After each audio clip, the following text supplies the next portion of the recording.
Deborah Levitt, and thank you for your statement, Deputy Minister. We broadly welcome the LGBTQ plus Action Plan for Wales, as well as its introduction during LGBT plus History Month.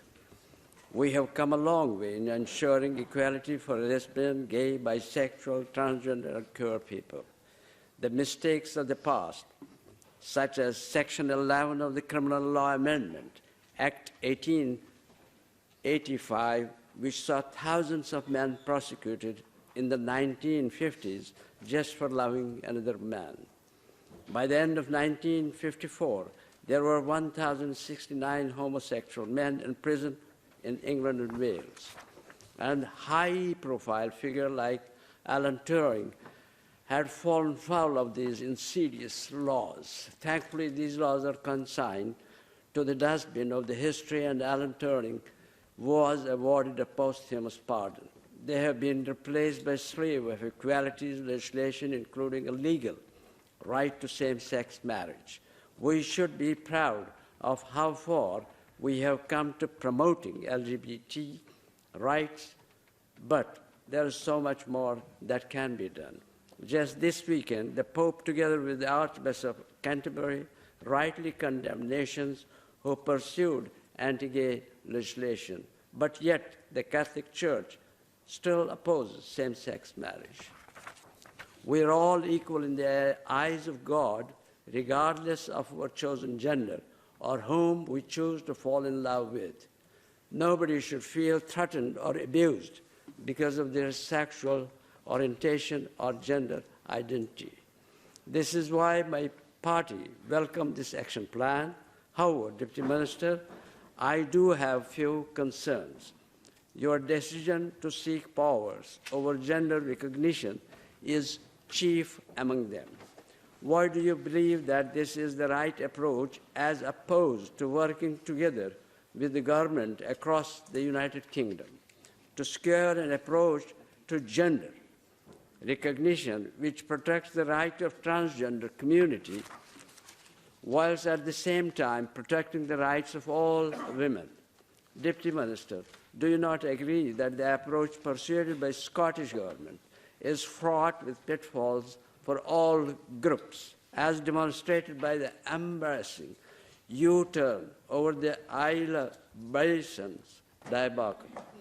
The Scottish First Minister has even invented a new gender of rapists to avoid calling Isla Bryson a woman.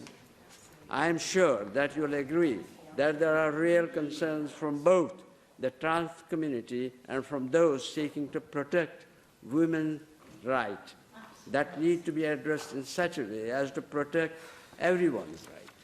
Do you agree that the best way is to approach the issue on a UK-wide basis as to avoid having multiple differing or even conflicting systems of gender recognition, and that we need to have a major debate without the hyperbole of death threats? My other concern is around the ability of parents and medical professionals to help young people struggling with gender dysphoria. Whilst is it absolutely right that we ban the despicable practice of conversion therapy, we must take great care to ensure that any new legislation does not have unintended consequences.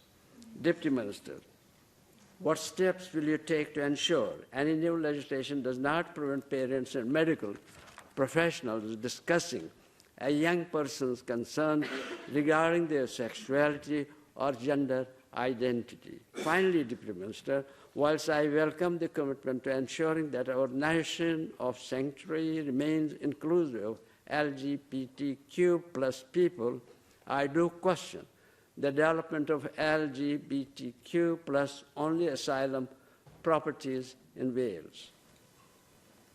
We can and we must ensure that Wales is a safe and welcoming place for those forced to flee their homes, nations, because they are being prosecuted for who they loved or who they are. But we should be guaranteeing housing for all asylum seekers with protected characteristics.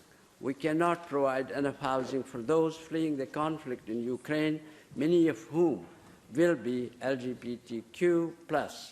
Deputy Minister, as my colleague Mark Ishward highlighted a couple of weeks ago, the Irish government are providing modular housing to home thousands of refugees. What discussions have you had with your cabinet colleagues about replicating such a move here in Wales, so we can house those fleeing prosecution and murder because of their sexual orientation or gender identity? Thank you once again for your statement, Deputy Minister, and please be assured that my party will work with you to make Wales the most LGBTQ+ friendly nation in Europe, as well as tackling divisions, exclusion and hate. Diolch yn fawr. Thank you, Deputy Presiding Officer. As this is a 30-minute statement, I don't think I've got enough time to pick up every contradiction that Altaf Hussain made in his contribution then. I welcome the opening remarks and, the profound words you said that we're all equal in the eyes of God, yet, I can celebrate my life in church by having a funeral there, but I'm yet to be able to celebrate my love in church by being able to get married there. And those were positive words. But then you went on to kind of unravel everything you'd said in your commitment to help us make Wales the most LGBTQ+ friendly nation in Europe. And actually, you said about working with the UK government. Actually, as a Welsh government, we have engaged previously in good faith, particularly around plans to ban LGBTQ+ inclusive conversion practices. They then did a U-turn on that and a U-turn on a U-turn. I think you were very much replicating the U-turns on a U-turn in your contribution as well. So we have to do what we need to do to defend and protect our LGBTQ+ community in Wales. We have a duty and a responsibility to do that. And I am willing to work cross-party, cross-government, across the UK to do the right thing. But we have to remember, as I said in my statement, this isn't about politics. It's not about policies. It's about people and their lives and their right to live with dignity and respect and to feel